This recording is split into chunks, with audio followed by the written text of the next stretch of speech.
வாராகி அம்மனை ஞாயிற்றுக்கிழமை வழிபட்டால் தீராத நோயால் அவதிப்படுபவர்களுக்கு குணம் கிடைக்கும்.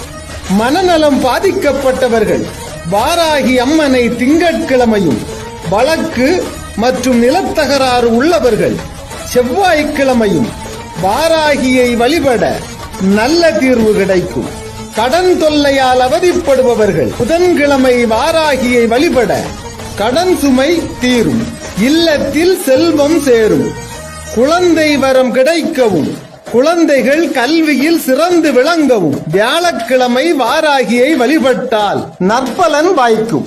பில்லி, சூனியம், ஏவல் பிரச்சனையால் பாதிக்கப்பட்டவர்கள் வாராகி அம்மனை வெள்ளிக்கிழமையும், நினைத்த காரியம் கைகூடவும், தோல்விகளில் இருந்து மீண்டு வந்து வெற்றியை சுவைக்கவும் சனிக்கிழமையும் வாராகி அம்மனை